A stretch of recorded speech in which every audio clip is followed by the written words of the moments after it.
You made it to the Go Commando Show with Fred Galvin.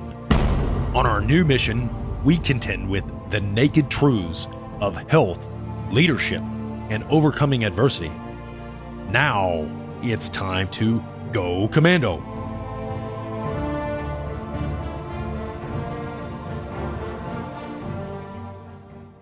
Hey Commandos, welcome to another edition of the Go Commando Show. I want you to take a second and just think in your life if there was someone who developed you throughout your entire lifetime, from a child until you were an adult, and every step along the way, every school session, everything after school, that individual was there. And in this case, I have an individual, Jake New, his grandmother, who was very instrumental in raising him, had a very rare and incurable form of blood cancer.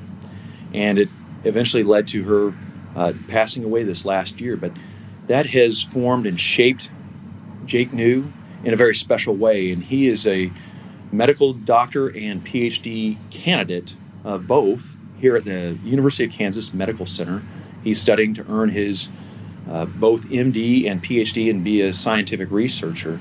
So I am going to have some very interesting questions that hopefully will inspire yourselves and make you understand that there are good people in the world, in the medical industry, who are trying to do incredible things, working on such horrible killers such as cancer.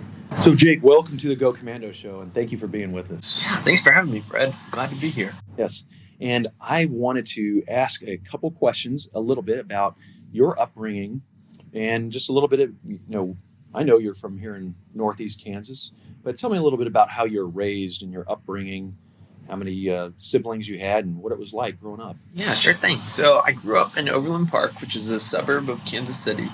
I have two younger sisters. We're all 5 years apart, so I'm the oldest. Okay. And Natalie's in college and Sophia's in high school. I grew up for the majority of my life in KC, and then I went to Kansas State University for undergrad. And what did you study at Kansas State University? Food science. I was in the ag school. Okay. We had a lot of questions about what was in our food, what we were eating, how that related to our health, and that's what really drove me to get an ag degree, which is a bit of an unconventional route onto medical school. Yeah, I can imagine. Now that a lot of listeners tuning in, especially from both coasts, right here in Mid-America is where we produce a lot of the food here in the breadbasket. Right. And that's very popular subject in Kansas State University. Right. And did that set you up very well, or did you have some challenges coming to get your degree here in this program? Yeah. So maybe let me give you a little bit of the background story. So growing up, I was in 4-H, which is an agriculture program. It's a leadership development training program. It was fantastic. And we got involved with many things. I raised sheep, raised cattle. Now, we were in the suburbs, so this was a lot of connections with different people throughout the city and towns that had land, and I'm very grateful for that. But what we ran into was a really interesting finding that kind of spurred me on to go into K-State, where my family has a lot of gluten intolerance. Yes. And this was 10 or 15 years ago when really there wasn't a lot known about wheat as a whole. So there's a lot of questions out there, and we really weren't sure what was causing it. I always knew I was interested in medicine, and my mom did this blind study on my little sister, Sophia. It was a single blind control. Mom knew what was going on, but Soph didn't know what she was eating. And what the test was is there was an idea of grass-finished beef compared to grain-finished beef. Right. And the thought was that there was no difference between the two. But when my mom would have a grass-finished pot roast, my littlest sister, who was too young to tell the difference at a time, would feel better. We just noticed she slept better, she didn't have pain, etc. We knew something was going on. And we did this once, we did it twice, and we did it a third time, and you were pretty convinced of the results that there was a difference in eating the grass-finished versus grain-finished beef. And we had also seen this with eating other grains, wheat, and alongside a dairy allergy as well. It was just a lot of questions were raised as what is different with our wheat today than what many had eaten before. Like, it was all fine before, but now we were having problems. So that drove me to go to K-State, which was the ag school, the breadbasket of the nation, exactly like you're describing. And Right. I learned from the best wheat experts in the world about what was going on, and it was just fascinating. It was very much an applied science, and that's what essentially led me into research as a whole, was just questions in my own family. Yes. Now, you finished down at Kansas State University, and when was it in your life that you decided that you wanted to pursue the profession of a medical doctor, and then the program you're in right now here at University of Kansas Medical Center? It's a dual medical MD, PhD, and upon completion, the normal route is to become a scientific researcher. Is that correct? Correct. And when were you first thinking that that's something you'd like to pursue? Yeah, absolutely. So I knew growing up that I really wanted to be a physician. I loved science. I had multiple experiences at a young age that directed me towards medicine. No health problems of my own, but health problems of family members, and then seeing doctors in action through different school programs. I was just amazed at what a physician could do. So I always knew I wanted to do medicine, but for a long time in my life, I thought research was like an extended chemistry class. And I appreciate chemistry, but I never wanted to be in a chem lab for the rest of my life. Yes. So what ended up happening, though, is this grass-finished beef story that I kind of pulled together and did research on. Well, it got accepted to a conference at the University of California, Berkeley. So I was a freshman going on to my sophomore year of undergrad at college, and this story got accepted, and I went to go give an oral presentation, which was mind-blowing to me, because I had never had the opportunity to be surrounded by a field of scientists that all were questioning what you were doing, trying to make it better, and then also just having conversations about what does it mean to be healthy, what does it mean to have medicine, what should we eat, and then of course why and how do we die. And I was just blown away by this community of people that wanted to answer all Yes. of life's questions. And It's strange that you mentioned that, because so many people that I came across in my life who were medical doctors, by being treated by them or interviewing them or serving in the military with them, so many decided they want to be a doctor because a family member, like often their mother or father or both, were medical doctors. But in your case, that was kind of not the normal route. Right. You were studying something at the University or Kansas State University and went up to Berkeley, and that's where you sort of saw that, wow, this is a long-term profession that Right. you kind of saw yourself having a role in. Right. It opened my mind up to the research community as a whole, and what a difference good research can make in answering questions that we all wonder. And is that what led you to particularly apply for a program such as this, where it's a MD and PhD? Yeah, so I had a couple other experiences along the way. I'd chatted with many doctors. I had seen the important role that a doctor can have in a patient-physician relationship, and I really wanted to have training in medicine. But then I also saw the global impact that research can make, how you can take one study and then apply it to literally millions of people. And I just thought how many more people you could touch through research. So then I was at this balance, because I really wanted to be a one-on-one physician, but then I was blown away by how important yet small of an impact that made. So then I was super excited that you could do both, that you could get medical training and PhD or basic science research training Yes. in the same program. So.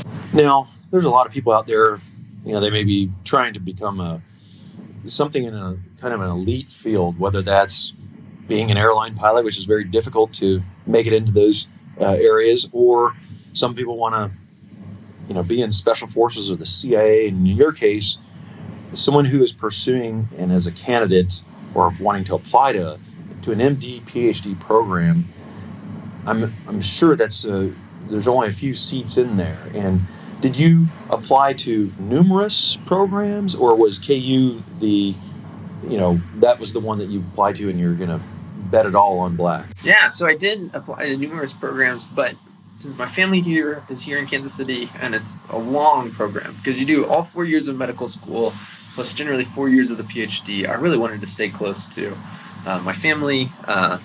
I was engaged at the time coming in, and we recently got married when we were in the program. So I wanted to stay close to my wife's family as well. And so KU stood out well beyond the pack for those reasons. Yes. And what is the number of applicants they typically have in a program such as this compared to the number of candidates that they award or make it into the program? Yeah.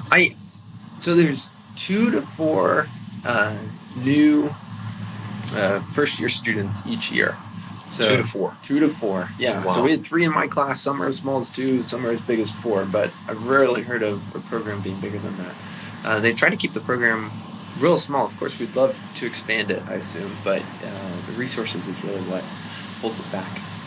So if it takes about 8 years to complete on average this type of a program, there's roughly about 24 Right. candidates. Yep, we have 24 of us. We get Wow. together once a month. We all know each other pretty well, so Wow. yeah. So once you're inside of a program like this, can you basically, I know each year and during certain phases it's going to be a little bit different, but I can imagine if there's only 2 to 3 students that get into the program a year, it's not only challenging, but what's the average per week hour requirement that you typically are expected to put into a program such as I this? don't know. I can tell you it's quite a bit. Of course, it changes with different phases. So how the program's set up is the first 2 years of medical school are all book work. And so it's quite a bit of book work, of course, because it is medical school. And then after those first 2 years, there's kind of a natural break in med school between the first 2 book work years and then the clinical years. So in that break, that's when we insert the PhD, which is typically a basic science PhD, which is studying cell biology, anatomy, microbiology, biochemistry. Any of these are the typical PhD subjects that we study. The PhD goes on for 3 to 4 years, and then you go back and finish the last 2 clinical years of medical school. Where are you at currently? So I've done the first 2 years, the bookwork of medical school, and then I'm nearing the completion of my PhD. I'll defend this next spring. So In 2018. in 2018, very excited Yes. about that. Got the Yes. approval to keep moving forward. And what are you going to be presenting in your defense? Yeah, so the story that I've been working on for the past 3 years has been focused on cancer. And what we look at, for many, many decades, people have studied the cancer cells, but there's been a growing appreciation for the cells that surround the tumor. And what we've seen is that these cells come in and they help to feed and grow the cancer cells. So I was really wondering, what would happen if we looked at what would typically be a normal surrounding cell, but next to the cancer it's become this cancer-associated activated phenotype. So I wondered, what happened if we were to return these activated cells back to their normal, more docile, quiescent state? So of course the first place to start with is to figure out what is wrong with them in the first place. And it was really just a basic observation. What we noticed is these surrounding cells are called fibroblasts because they look like fibers. And if you have a scar anywhere on your body, you can notice that there's like these fibrous striations in the scar. Those are the fibroblasts that have laid down collagen. Anyway, what we looked at was that these fibroblasts, the ones from cancer patients, and let me explain a little bit more. When we study cancer cells, what we do is an ear, nose, and throat surgeon here at KU Med removes a patient's tumor, and with the patient's permission, they bring it over to our lab, and we start growing those own patient cells to understand what is the difference between a cancer patient and a normal patient's tissue. So we have normal fibroblasts from the mouth of patients who don't have cancer, and then we have oral cancer fibroblasts that are growing from the cancer patients. And what we saw is that these fibroblasts literally had all of these holes in them. The ones from the cancer, they looked like Swiss cheese. And I was really questioning, why do they have these holes? And what we found was they were literally consuming their own cells. These fibroblasts were eating themselves. It's a process called autophagy, literally meaning self-eating. And so they were self-eating themselves, and what they do is they consume their own organs and then spit them back to the cancer in the form of nutrients, in the form of growth factors, to tell the cancer, grow, grow, grow, grow, grow. And what I found is if you stopped the self-eating process, then you'd renormalize the surrounding cells and you'd stop the cancer growth by more than half, both in a dish and in live animal models. So Yes. we're excited one day to move it into a patient, and that's the next steps. What led you to pursue this particular track of research pertaining to cancer? Yeah, so a couple things. First, my grandma has had a horrible cancer for a long time. It's called polycythemia vera. The average life expectancy when you have it is rather long relative to other cancers. It's 10 years.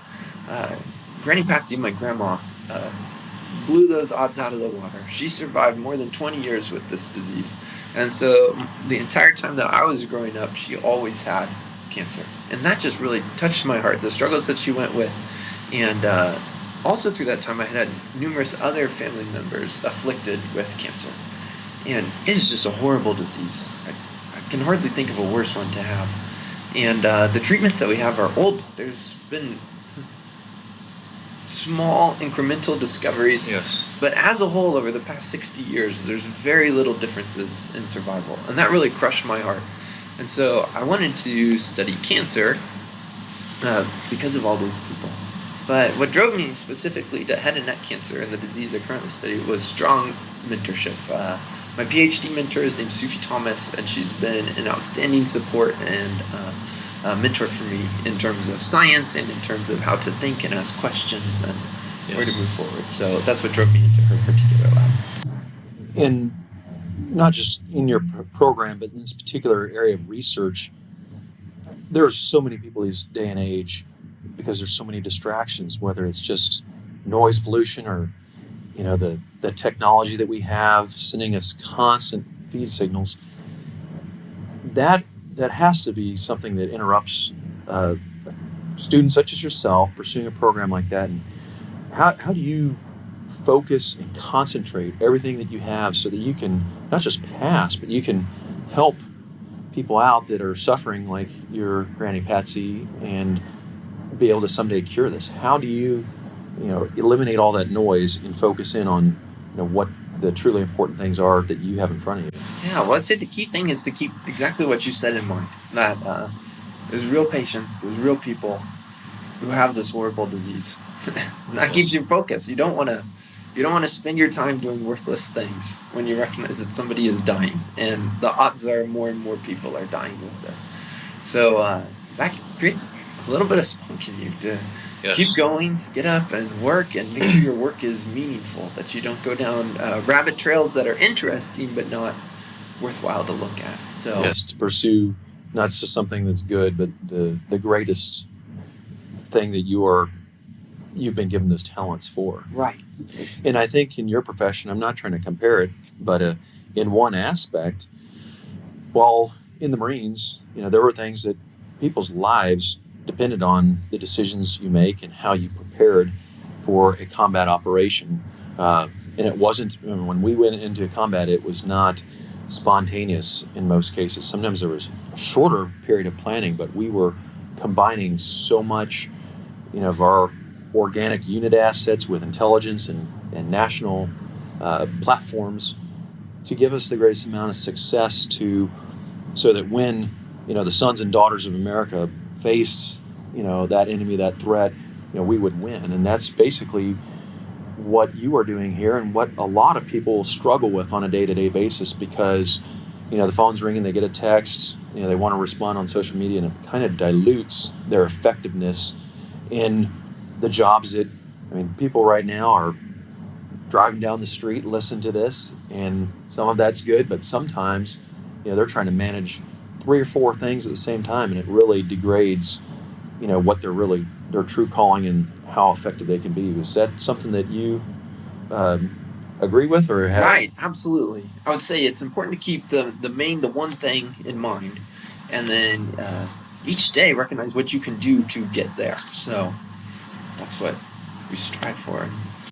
Now, being in this program, I'm sure, sort of like in a special operations command, very small number of candidates that enter each year, like you mentioned, 2 to 3, is what's a typical attrition like? I mean, if they get into the program, are they pretty much moving through the whole 7 to 8 year program and they complete, or is there a certain attrition? So generally, there's enough vetting and enough obstacles to get started in the program that very, very rarely will somebody not complete the program. So there's only been one exception in the past 5 years that I've been in the program, and I don't know of many more beyond that. So a very small percent, and the most common reason is you'll get finished with the first 2 years of medical school and look at the entire PhD in front of you, and then the last 2 years of medical school and residency, and so that's too long, and then decide to pass on the PhD and just finish medical school without it. So that one instance over the past 5 years, and then I'm sure in other types of programs at other institutions, what are typically those reasons? Is it just because they may not see that long-term vision, or is it finance, or is it family problems? Yeah, I'm not sure with this particular instance, but all of those pressures would be true. There's it takes a lot of perseverance to go through this many years of school and training and be at the bottom of the totem pole through it all. But it's so important as well. And so then, of course, family issues and the pressures that come with that, financial burden, they take care of tuition for us to come, and then also pay us a small stipend just to make sure that we have enough food and a house to sleep in. But other than that. So in your case, you mentioned earlier that you were engaged, now you're married, and your wife, she's currently in law school right now, correct? How do you both balance? Those are incredibly demanding, regimens of rigor in law and in medicine and science that you guys are both involved in. What are some of the typical things that you do to, ensure that not just both professionally but personally you still have a very loving relationship and it's meaningful and it's built to last? How do you managing this? Right. Well, we do study a lot. We've read a lot of books. Yes. But we love spending time together. We love eating together. We make sure to go to Bible study. We pray for each other. And really, we just make sure that when we're together, we're spending time together as best as we can. And then we also make sure we give plenty of time that each of us can keep up with the demands of what we've been called to do. So. Right. A lot of people I've seen in the past, when a certain service member gets orders to like a remote duty station overseas or out in the desert, and I've been the recipient of some of those orders a few times, but they say, if there's a problem in a marriage and they go get stationed in an isolated place overseas or out in the desert, that it basically creates even more stress. And is that some things that you have seen, not just in this program, but other people pursuing different medical degrees and very challenging programs, that if they started it where there was like a fragment or some crack, that it's just going to be almost too difficult to manage? Have you seen that? Or so I would say the stats for medicine and law aren't all that great in terms of keeping marriages together. But I think the key is to start with a strong foundation. We've only been married for a few years, but there's never been any time where I thought our foundation was shattered or torn apart. Right. And you mentioned that, having that strong foundation, sometimes if that foundation isn't strong, it's gonna immediately, once weight's put on it, it's gonna have problems and fracture. But yours, what do you say those things are that are core to your foundation? If you could say like two things that are core. I would say first that the relationship is founded upon God. Yes. And that you're on the same page spiritually with why you're here on earth and then what happens when you die. And that just gives direction for everything that we might encounter. And then second, I'd say it's based on love, that sacrificial love, where I'd give up anything to help her, and she'd do the same for me, I'm sure. Yes. So awesome. Those would be the two keys, I'd say. Yes. Now, I'm sure there's people from various walks of life in your program. have you met a student that is just so intellectually gifted that they don't need to study, or they don't need to study near, and they could be out eating and having hobbies, or have you met somebody like that? And then also, is this endeavor that you're currently in, is it more like being a monk where you basically have to lock yourself and just completely focus, or what's it like? Yeah. So, humbly, everybody in our program is incredibly smart. And I think we all suffer from feeling like everybody else is smarter than us. But I've never met anybody that doesn't work hard. That there's nobody that's born knowing all of the drugs that could be used for any disease. Yes. That is learned. And nobody's born learning really intricate parts of cell biology. So all of this is learned, and it's only learned through putting many hours and devoting your life to studying these things. And never met anybody who has just been the prodigy that knew it all instantly. Photographic memory, and their homework's done. Right. There's quick thinkers, there's quick learners, of course, and there are people who have an incredible memory, but they still like the amount of material to learn to do this well. You just have to put it together. And that's important. So many listeners, viewers out there, they're looking in life to grab this guy or gal's book with 3 to 10 easy steps, and I'm on my way to success. And there's ways to set yourself up for success. And some people say it's, through discipline. And I would agree with part of that. But also, like you had mentioned, is, having that foundation. And you mentioned, your 2 most critical things for a foundation with your marriage, and so it can withstand this rigor that you're in currently, is, that's founded on, your understanding and your trust in God. And a lot of people don't like to say that in this day and age, and that, your marriage is based upon sacrificial love.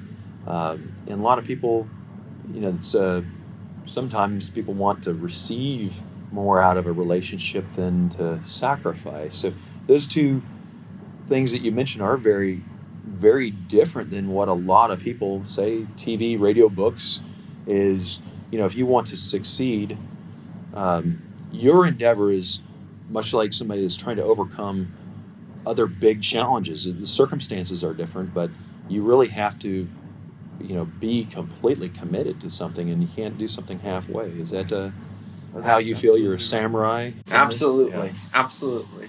We have to keep the main goal in mind. Now, do you also feel that you, being the oldest sibling, and you have one sister in undergraduate studies and another sister in high school looking to go on to college soon, what's it like as the oldest child? Is there additional weight on your shoulders, or is it just something that you love to do, or do you feel any pressure at all? Yeah, so I wouldn't say that I feel pressure, but I am aware of that other people are watching. Both my sisters and many other people in the world that I don't even know. So I do make sure to live my life in a way that would be a great encouragement for them, that to give them direction and focus. And yeah, I'm aware of it, but I wouldn't say it's an overly burdened pressure by any means. And because your particular field is so elite and rare, and I know you don't like to put it in terms like that, but it essentially is.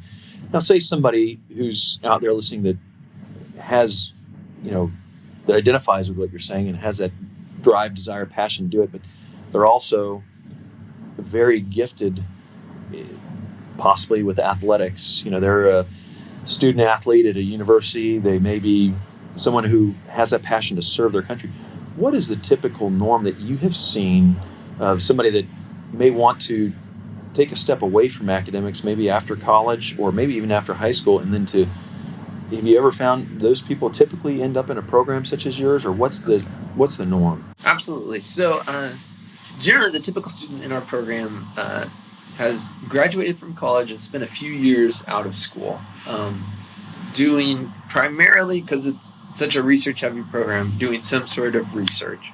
But that's not everybody. People have come out of the business world to do it, and I'm sure there's people who have come out of athletics or military. Now, there's only 24 total people in our program right now. So it's not a 1 out of 24 currently who's been in the military or athletics. But I say absolutely, they can totally come in. It would only strengthen their mindset, what they know, and the experiences that they could bring into the table. What would you say is the most common or median demographic as far as male, female, average, middle class, or whether parents in the medical profession? What's the... Yeah, we're quite diverse in all different ways. In our program, it's 50-50 guys and girls of all different races, from very different backgrounds, from both our state and then many other surrounding states.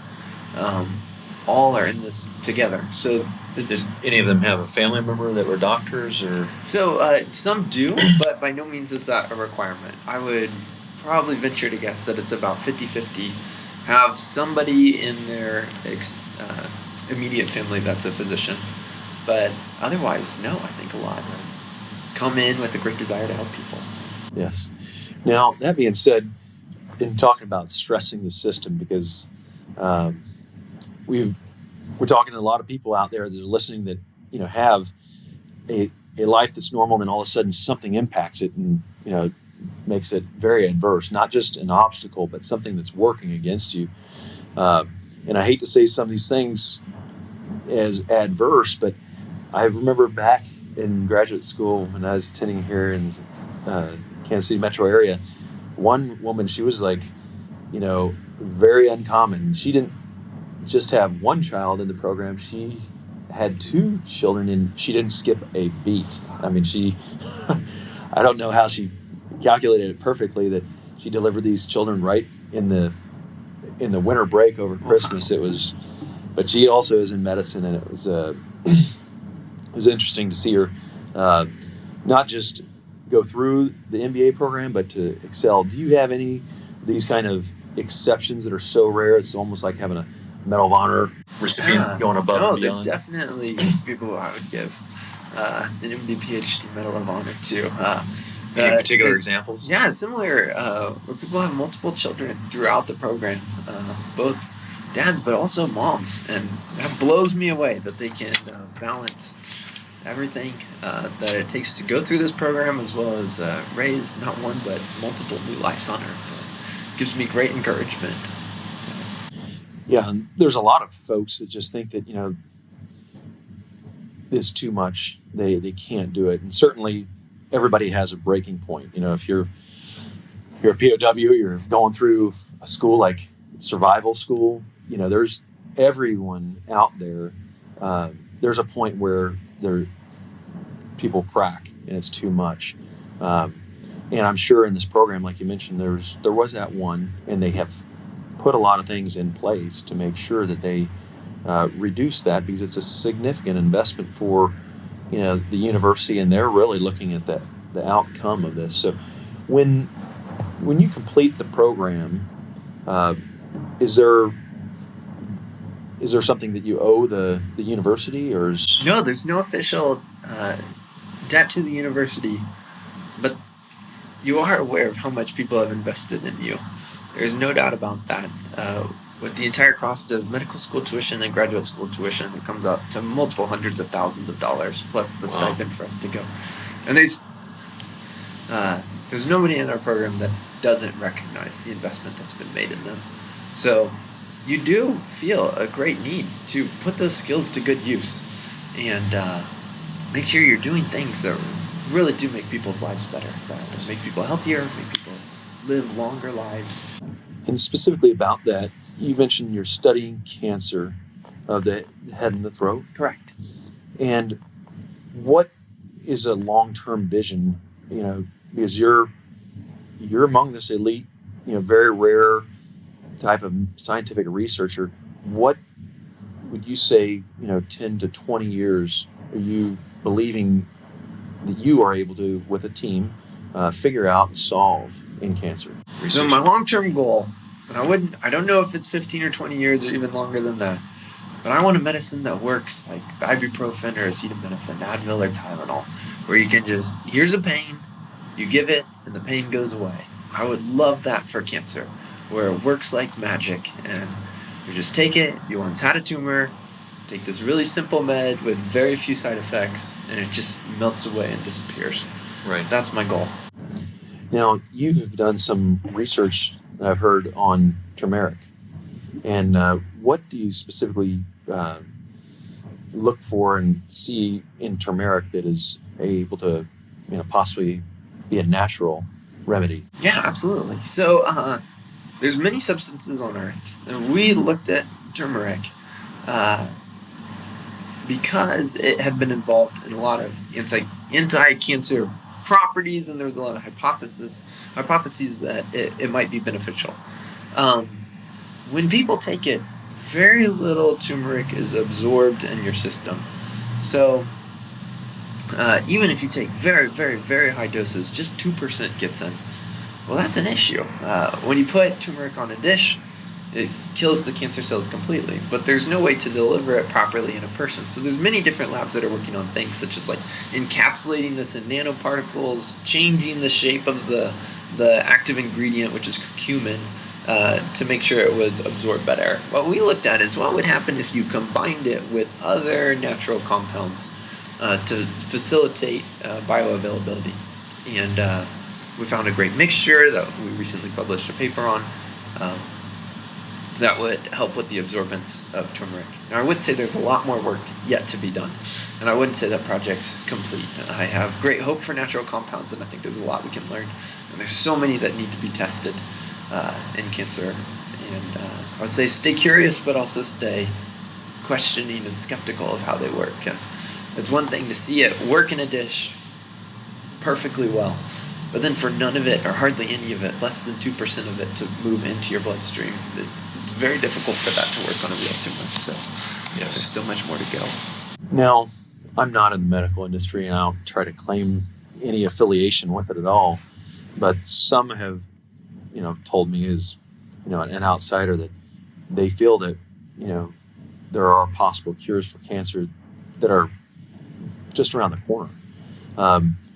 Yourself as a scientific researcher that's studying in cancer, what would you say how far away that may be from being a reality? Oh, man. I don't want to put you on the spot or Yeah. not quote you, but is that something that's near term possibly, or is it just no way to tell? I think it's near term. There's a ton of studies working on cancer right now. There's a ton of labs. There's a ton of people in the world working on a cure, and that's encouraging. I think we need to keep the focus in mind of the goal and keep working towards that. I'm not sure. I don't know if I'd say 10 years. My hope is it'd be next year. But in all reality, I think it's still 15 or 20 away. Yes. But people have been saying that for the past 15 or 20 years, and even 15 or 20 years before that. But there's really so much more going on now than there ever has been before that it gives me great hope that we're close. And I know you just said hope. Both of us have had family members fighting cancer and not winning. But that hope can help, improve, ease the pain, knowing that there may be a lot of bad things going on in the world. And as a commando, one of the things I've always said, one of our axioms is, your situation where you're at right now may be bad, but it could always get a lot worse. And you need to really, thank God for and count the blessings that you have, the talents, and that your life is what it is. It could be worse, but we have, like I said, bad things going on, but we have people like Jake and several others around the country and around the world who are really the elite and the special operations and the commandos of the medical and scientific research world that are working day and night, just like we did it in Marine Special Operations, not having a life where your profession and your personal lives are pretty much, they have to work together. There's not a lot of separation, as I would imagine right now. Right. But it's just a great thing, and it's very inspiring that you and those like you are really dedicating your lives to something that's, just so, it's almost overwhelming for the average person to think about how focused and dedicated you have to be for the good of other people. It's not something that you're doing, in your case, where your parents didn't put you up to it and say, hey, your dad and your grandfather were doctors, you're going to be a doctor. That wasn't your case. It was your grandmother who spent a lifetime raising you, suffering with this, long duration terminal illness related to cancer, and just passing this year. And that's what you've dedicated your life to.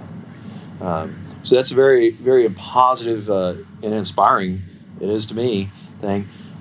So when this program is all over, and you earn both degrees and you're finished, I'm not going to ask because where you're going to work or anything, but is there something that you and Mrs. New are going to be putting on the calendar, a trip or some way to relax and off gas and enjoy your time? Well, we are excited to be done. There's no doubt about that.